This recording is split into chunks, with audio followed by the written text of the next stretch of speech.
Sejam bem-vindos. Está no ar mais um Revista Fevale Podcast On, uma produção dos acadêmicos de jornalismo da Universidade Fevale.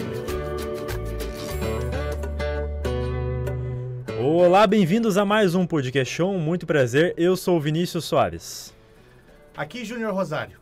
Continuando em clima de Copa do Mundo, vamos abordar o tema coberturas jornalísticas em Copa do Mundo.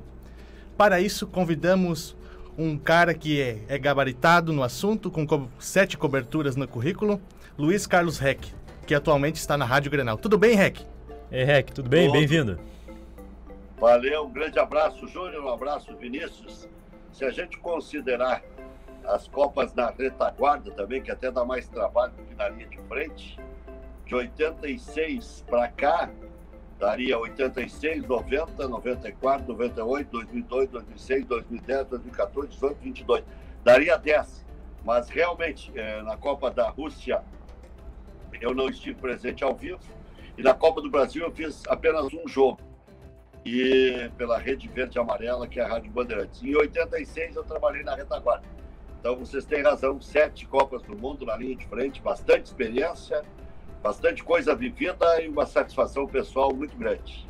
Que legal, Reck. Vamos lá então para começar a falar sobre Copa do Mundo, né, que é o assunto do momento. Impossível a gente não falar, até pela quantidade de cliques que a gente precisa receber aqui no podcast On, tem que falar sobre o que está aí à tona. E achei legal que tu já falou sobre essa diferença de cobertura na linha de frente e na retaguarda.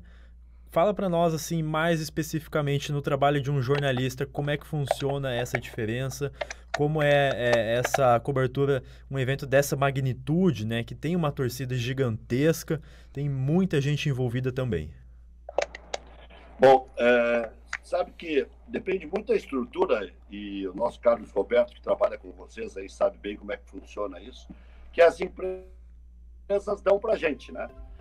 O tamanho da cobertura é o tamanho da estrutura que te é oferecida. Se você tem uma boa equipe de produção, uma boa retaguarda técnica, você vai apresentar mais qualidade de imagem, que hoje também está embutida, e som, do que os concorrentes. Agora, se a tua estrutura é pequena e que você tem que fazer uma cobertura quase que heróica, faça basicamente o básico na linha de frente e 90% na retaguarda, porque hoje nós estamos sendo abastecidos minuto a minuto com tudo que acontece no Catar, em Turim, na Suíça,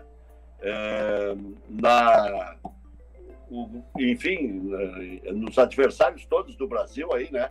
Na Sérvia, o outro adversário do Brasil em Camarões. Então, a gente, por não ser onipresente e hoje ter os recursos da internet, se a gente na linha de frente não tiver uma grande infraestrutura, acaba sendo a retaguarda mais importante do que a linha de frente. Mas claro que tem o acompanhamento diário do Brasil, claro que tem o acompanhamento visual das coisas, né? Enxergar, poder descrever. Uma coisa é ouvir falar, outra coisa é poder estar no local, fazer entrevistas ao vivo, fazer uma movimentação mais ampla no país sede.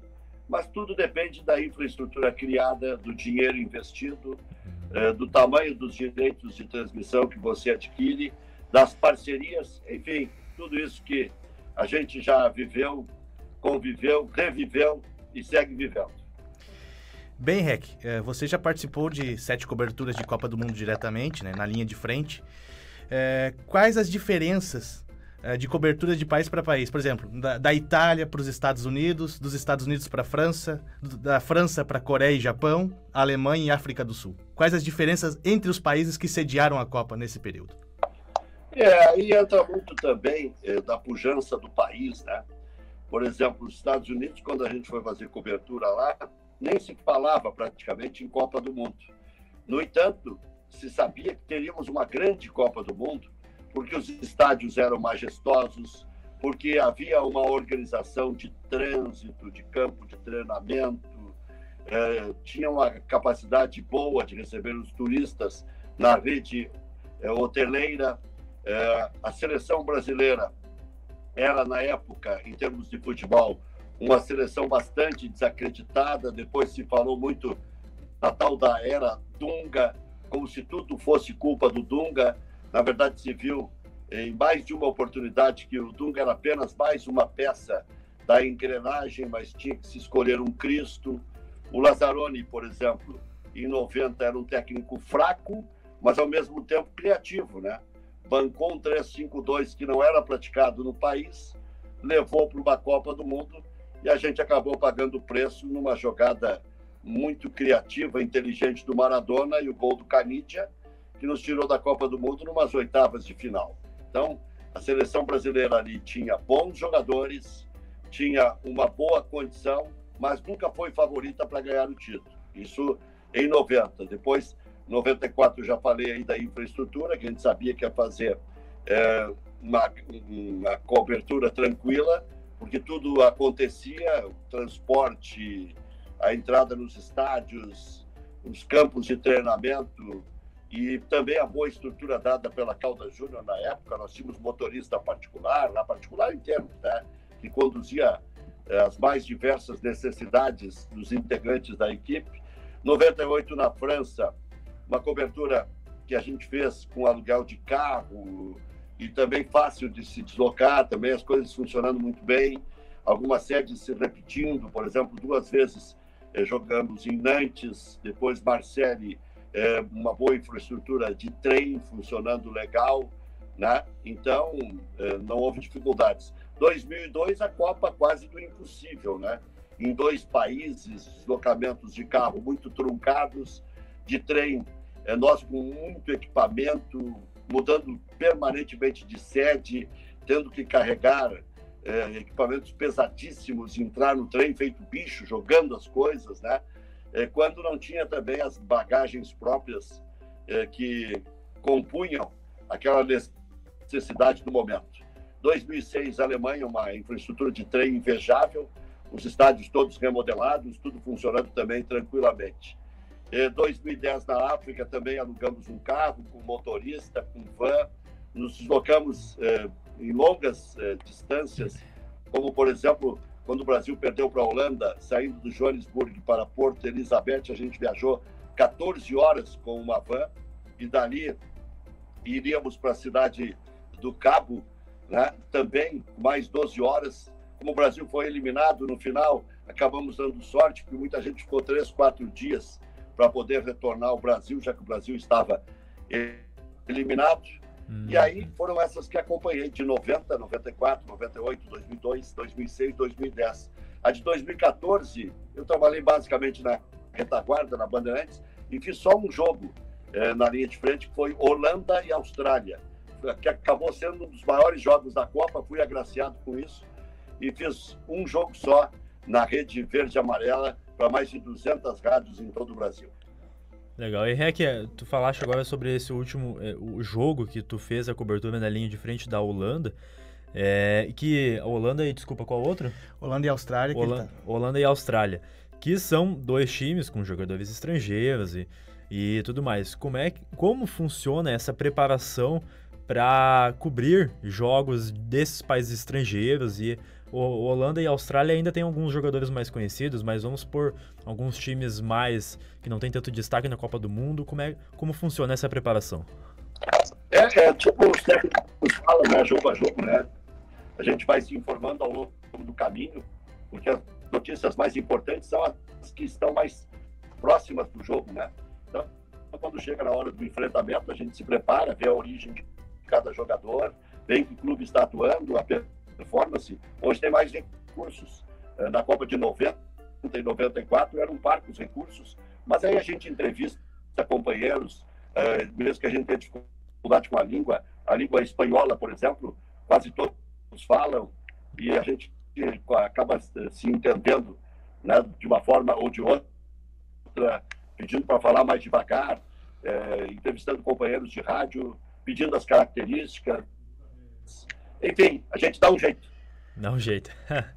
Bem, Rec, das 7 Copas que você esteve, 5 foram ao lado do Haroldo de Souza. Como é trabalhar com um cara que tem vasta experiência em narração?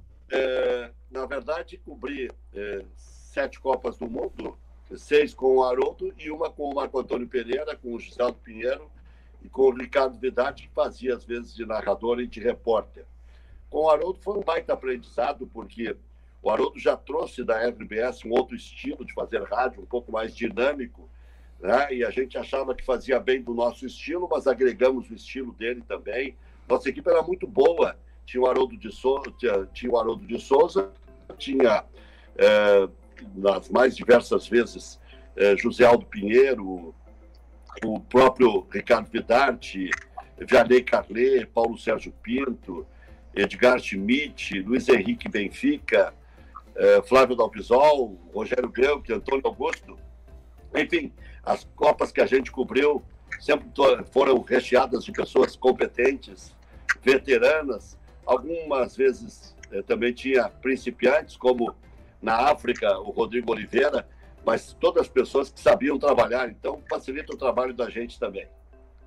Pessoas que sabem trabalhar realmente fazem a diferença, ainda mais numa área que precisa de experiência, né? Precisa de conhecimento, precisa ser amante de futebol também, isso faz total diferença. Agora, Rec, vamos falar de Catar, porque no último programa que a gente gravou sobre a Copa do Mundo ainda não tinha saído a escalação do Tite, e agora já saiu e a gente consegue ter uma pré-opinião. A minha e a do Júnior não importa, a gente quer saber a tua opinião sobre essa escalação, como é que tá essa expectativa para a Copa.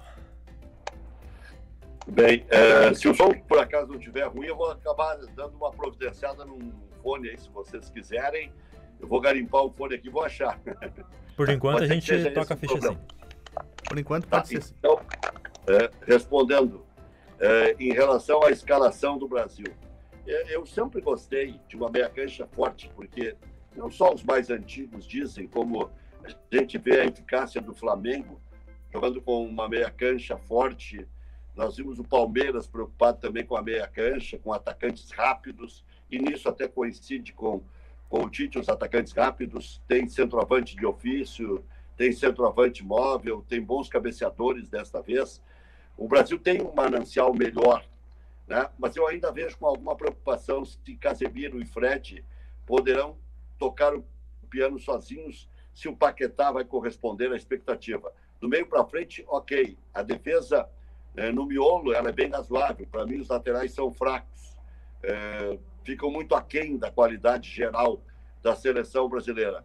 Mas, se Casemiro, Fred corresponderem à expectativa, com o Paquetá fazendo o famoso box-to-box, defendendo e atacando, eu acho que o Brasil tem boas condições de fazer uma boa Copa do Mundo. Quem tu acha que pode ser a surpresa da Copa do Mundo? Olha, a Holanda sempre pode ser uma surpresa. Nós vimos agora o amistoso de Gana ganhando da Suíça, prova que aqueles que a gente diz, uma hora vai surpreender, a Suíça está para surpreender a qualquer hora há 500 anos. A Sérvia, que é a adversária primeira do Brasil, jogou bem quando o Brasil na última Copa do Mundo, perdeu de 2-0, é verdade, reforçou, tem 2 grandes atacantes. Mas eu não vejo assim alguém que possa surpreender, né? O Portugal tem uma boa formação, tem bons jogadores, mas não tem uma boa equipe, não consegue desempenhar um bom futebol. A Alemanha, na fase de preparação, mais empatou do que ganhou, perdeu poucas vezes, é verdade. A Alemanha sempre pode ser uma das favoritas, mas daí já não é surpresa. Inglaterra não seria surpresa. A França, agora perdendo 4 jogadores, 3 titulares, pode vir a ser uma surpresa, né? A Bélgica como a gente sempre brinca, né? A eterna geração belga, né? O Uruguai é uma seleção envelhecida, mas sabe jogar. A Argentina pode daqui a pouco se agigantar e depois de muito tempo ganhar uma Copa do Mundo. Recentemente ganhou uma Copa América. A Argentina é sempre a Argentina. Eu acho que até o Brasil pode se considerar uma surpresa, né? Se nós não ganharmos, vamos ficar do mesmo tamanho da distância de 70 a 94.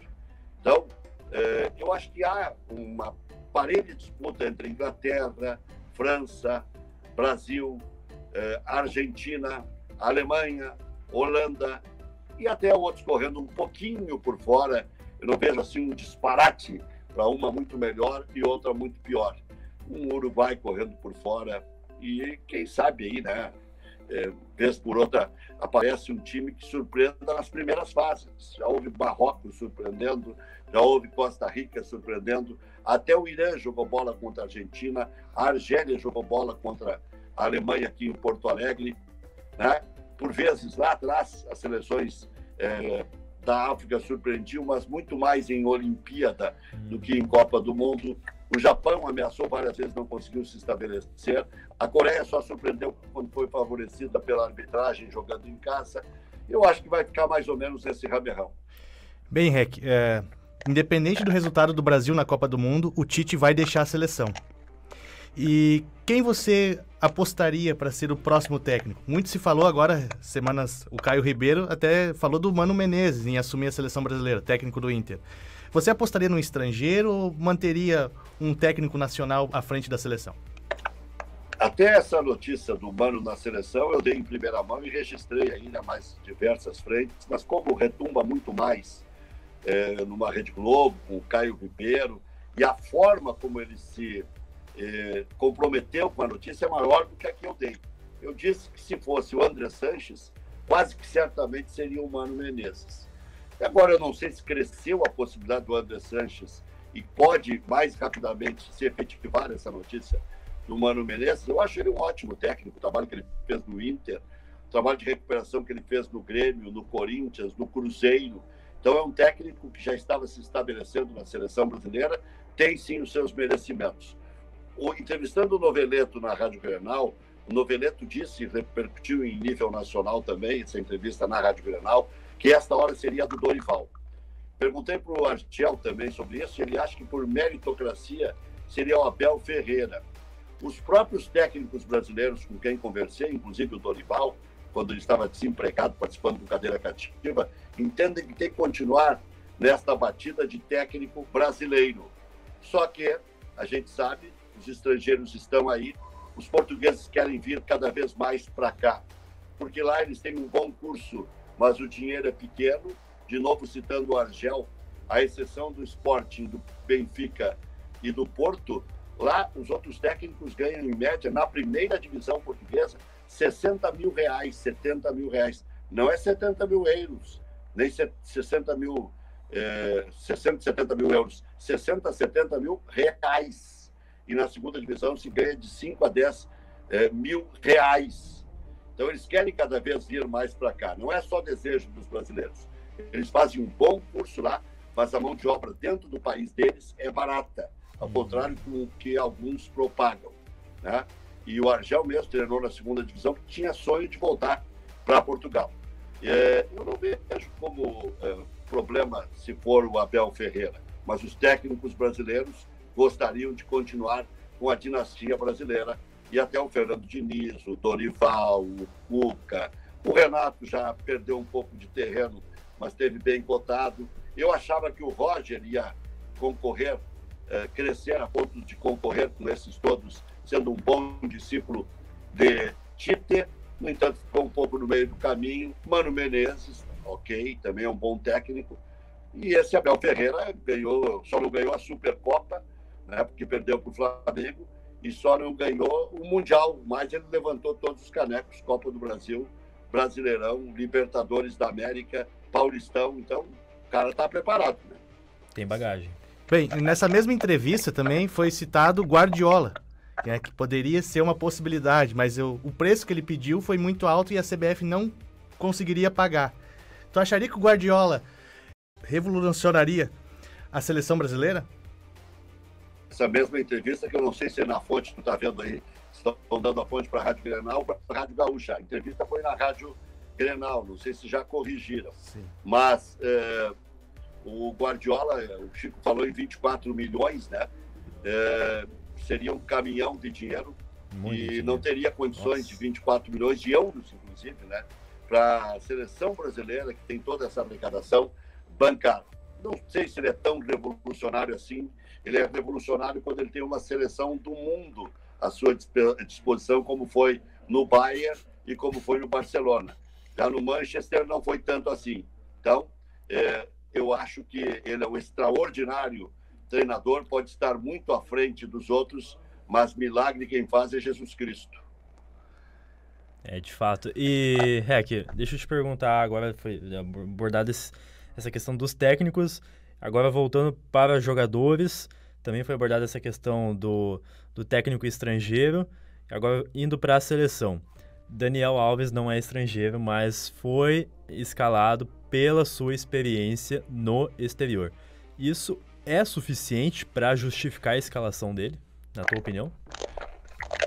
Na verdade, a convocação dele ela é bastante curiosa, né?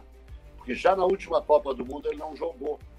Então ele mais velho, mais baleado, menos cotado, acabou sendo convocado. Alguns entendem que pode ser para ajudar aí no controle das coisas, inclusive do próprio Neymar, como o Dunga fez controlando o Romário. Mas eu acho que Copa do Mundo é o momento dos jogadores que estão jogando mais, e definitivamente ele foi porque os outros laterais direitos foram incompetentes, né? O Rodinei, que cresceu na última hora, tem preconceito. O Fagner virou um jogador violento, e outros laterais direitos não conseguiram comprovar que eram melhores do que aqueles que estão jogando na Europa. Na esquerda também houve problemas, né? Para mim, os dois são fracos em termos de seleção brasileira. Eu gosto mais do Renan Lodge. Também o lateral esquerdo do Atlético Mineiro, Guilherme Arana, acabou se lesionando. Foi outro desfalque surpreendente de última hora. Enfim, se não fossem jogadores que estivessem atuando na Europa, o Alexandre e o Alex Telles, de repente, não seriam convocados. Mas aí o Tite leva muito em consideração esse enfrentamento que nós não conseguimos ter, né, em partidas amistosas e mais frequentes. Por isso, o Tite deu até uma simplificada em algumas situações. Legal, vamos finalizar? Finalizar, então. Agradecer a participação de Luiz Carlos Rec, jornalista da Rádio Grenal, bater um papo com a gente sobre Copa do Mundo, sobre expectativa, sobre história das Copas do Mundo também. Rec, obrigado pela sua participação, suas considerações.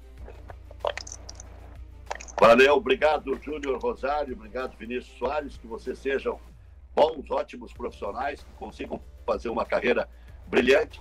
Hoje, se há mais dificuldade para se alocar em algum lugar, há muito mais possibilidade de fazer até trabalho solo, tendo talento, competência, discernimento das coisas, se guiando nos melhores. Enfim, espero que tenha sido producente para vocês.